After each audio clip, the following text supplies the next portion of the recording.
Welcome back. This is Judy, who you may remember is our dancer from a previous episode, and she was after help with her aching knees. And what we were able to do was just get so she had much more fluent movement, and her knees are still bothering her a little bit. Yes. And we had ended up working a lot with her hips, kind of related to a hip replacement. And there's another piece of the equation with that, and that's the other side of her knees, which connect to her feet. And interestingly enough, your dance teacher said... My dance teacher said, my dance teacher happens to be a reflexologist. She said, it's all about the feet. And if your feet and your toes aren't moving, you're going to have trouble dancing and moving and having mobility. Exactly. And so what we're also going to check is, however her feet are moving, do they talk to her knees? And then following that, does it interact with her hips? And just so you have a starting point, we're going to start with standing and just see how easily she's moving. And then we're going to stay sitting and check some details about how the foot interacts with the other parts of the leg. So I'm Kara Lindell, and welcome you here to get some insights on bridging and how it can help you feel better, move better, and stay active. And we are going to do some problem solving and see what we've got. We're looking at the little micro movements and flows of the physics of the body. And so what we're going to be paying attention to with her feet and her legs, her knees, hip, and you'll be able to see this, is what's the little movement? How does that flow? So if I've got her foot and I'm wiggling it, do we see this flow continue up her leg? And does it have an articulation at the knee and then at the hip? And does it follow in the right order? So, and then do right and left match. And so those are the things that we're going to be looking for today. So, you ready? I'm ready. All right, I am going to sit down a little closer to the action here. So let's just check and see what's going on to start with. Actually, wait a minute. I said we'd stand up and just check in to see how easily you're moving. So I'm just going side to side. Super fluent. Gosh, I wish everybody was this nice and smooth. And then turning. She turns very easily. And then just forward and back. And just really nice. A lot of really nice hip movement. The knees actually aren't really throwing you off much, which is good. But it'd be nice if feet followed a little bit better. So sit down and let's dig into what's going on with each foot. I'm going to do one at a time. So I'm just placing it on this soft peanut ball, and I'm going to move the peanut ball, and we're just going to move it a little bit from side to side. And I want to see, how does her foot move? How does her ankle move? How does her knee move? And then lastly, does her hip move? And what I see is her entire leg moves back and forth. I do not see any differentiated movement at the ankle or at the knee. And let's check on the right leg. Same idea. Oops, there we go. And so what I do see is not so much movement at the knee and the foot, but her hip is moving much easier. So I like to start with the side that works better. And what we're going to do, I'm going to use a little peanut, and just going to create a little bit of compression and support on the top of the foot and match the bottom of the foot. And that typically allows all of the muscles that are all up and down the foot and segmenting all of the long bones to relax and start to move together in a differentiated way. So I'm going to... You may feel your toes relax. I would love that. So what you also mentioned to me about your feet hurting. They hurt a lot. And when I dance, I've had to stop doing releve, which is dancing on your toes. And my toes hurt all the time. And actually, I didn't know they were supposed to be flexible. Oh, it's funny. I was just talking the other day about how as we get older, we start to realize, or as we gain wisdom, part of it is realizing how our bodies function related to other people. Mm-hmm. And sometimes things that we just assumed were the way everyone is not. Okay, I'm going to hold your knee still, and we're going to just move around at the foot, and I can feel movement at your knee, but it feels like it just connects all the way up to your hip, but it's changing. And there we go. And I'm going to move your foot out just a little bit so it's a little straighter. Different interconnection at your knee, and support at your toes again. And a little faster. So I want to see if we can get, now that there is some connection up and down, a little bit like playing a stringed instrument. So what I feel is that motion goes to here, but it doesn't cross across her knee. So here.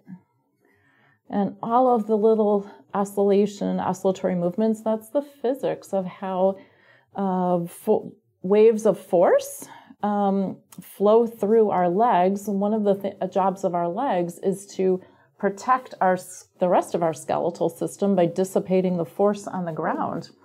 We don't really think of that one too often. So when we hit the ground hits back. And so an important job of the feet especially, and the lower limb, is to dissipate a lot of that force. And what's really unique, the lower part of the leg has two bones. One of them turns. Turning, it adds agility, but it also takes the brunt of a lot of force. And it dissipates it very efficiently. So that's actually what I'm doing, is matching up the side and trying to get some better rotation between the two. And we're just having a little fun here. And it's more wiggly up at the top than at the bottom. So the ankle is quite stiff. Wow, it's very stiff. I think you can see that it doesn't move, and I'm actually moving the peanut very similar at this location as this. And we're going to keep coming down and propagate that movement coming down. And her ankle is starting to get a little bouncy. And so now I have look at this nice movement at the ankle. Very good. So back to just moving with the peanut. So I do start to see just little oscillatory movements through here. I'd like to see a little bit more through this part of the foot, but I think I'm going to put your foot back like this. Now I see movement at the knee happening. I want to get that a little bit more differentiated so it's a little cleaner. But very nice movement at the hip. Okay. It's going way more one direction than the other. So overall in the body, we're always comparing right and left sides. Well, within parts of the body, we look at how do we move right and left. So this is an internal rotation of the hip, and it is way more than the outer rotation. There we go. That is more centered, and can you feel it transitions a little bit easier? And she's flowing through the foot a whole lot better. And just to go back to where we started, now you can see some little wavy motion at the ankle. All right, let's get the other one caught up. Can you feel the difference in them right now? Actually, I can. My toes are looser on this foot. This one is really tight. Does it also have a sense of feeling lighter? Yeah, yeah, very much often so. That's, yeah. So the lightness is often a thing that we observe and people can feel, and it's this interconnectedness that creates the sensation of light. Okay, so to this one, we're going to start the same way. So just a little sandwich support, and I'm holding at her knee because we need to get some differentiation here. Again, just like holding the strings on a string instrument. I think it's called a fret. I don't play them, so and this one, so this side the hip didn't move as much, and the hip is starting to move more. And give that, and I can feel just like the other leg, it's very tight around the ankle. This one probably will change faster once we get the pattern figured out. It's usually similar on each side. And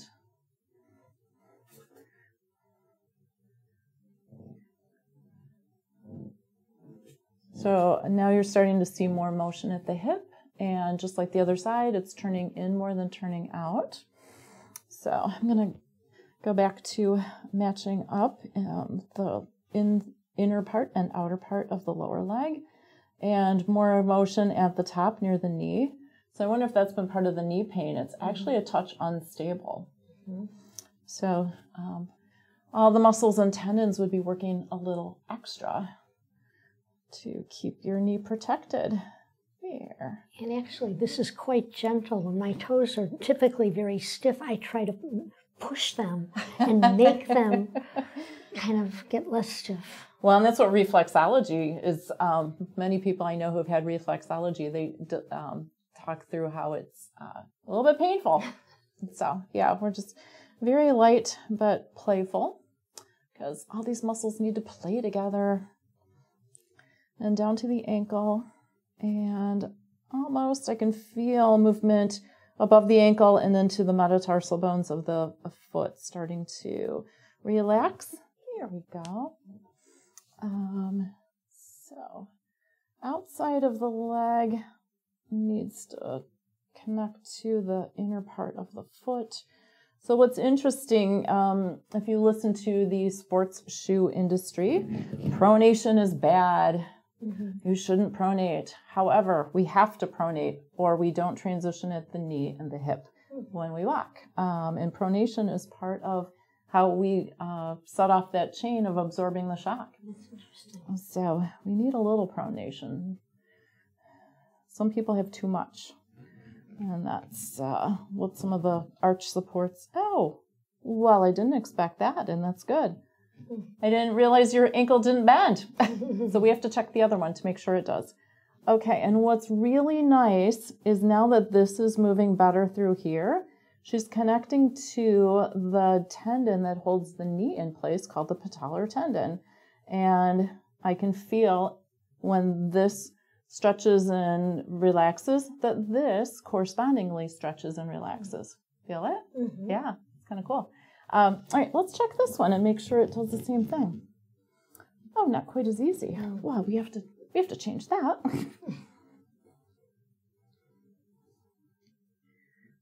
Here we go.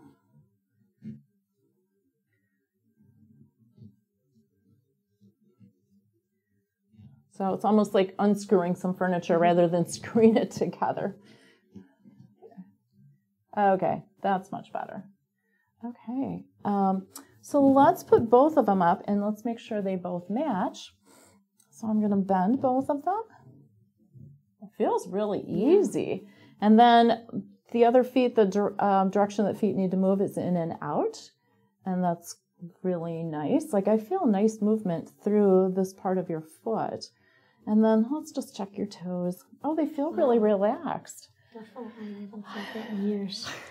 Okay, so the other thing that I did not check on camera, but I checked it when she walked in, was if I just hold at the underneath of her forefoot and push up, which is what happens when we hit the ground, does her leg automatically bend? Not so much. Okay, you're not pushing back, are you? Okay, so there's this whole stiffness of her knee bending when her foot is trying to tell it to bend. There we go. And it's not just the knee, it's partly the hip. Okay, that's what we want on this one. And so this is a coordination between parts. Often other professionals are looking at integrity of parts, and we're looking at the flow between them. There we go. And it was just a little thing at her ankle that needed to kind of shift into place. Boom. They're both very easy. So stand up again. Just kind of roll through your feet. You're used to moving on them. You should actually feel the ground differently. I actually do. It's kind of, my toes are moving. Yay! That's really cool. So how do people keep this? I mean, because these little exercises aren't things that I would practice at home. No, but the thing is, now that it moves, it's kind of like we unveiled it or opened it up, so unlocked it. So just you being able to use it reinforces how it works. Okay, Good question. So yeah, just getting it so it can move, it will move. Oh, okay, that's yeah. great. And you're doing all the right stuff, all your dancing and everything, so that'll be great. So come over just a little closer. So we're just going to make sure that all your movement is still centered and forward and back. Very nice. And turning. Yeah, so that's all really nice. You can sit. And all right, so just to recap, what we did was get better differentiated movement between all the parts of her foot, ankle, the two bones in her lower leg, the knee, all the way up to the hip. A lot of pieces, just getting them so they flow and interconnect together, and so that they're able to absorb force from the ground more easily when she's moving around. And that should help her knees relax and won't deter or won't take away any of the arthritis that's already there, but will just hopefully keep it from getting worse. So if you like this episode, this was really cool, give us a thumbs up and subscribe to the channel so that you get all the cool episodes that we've got coming your way. If you're interested in being a guest or you want to come into the office and have a session of your own, information on how to contact us is in the show notes. We are just outside of Chicago, north, and easy to get to.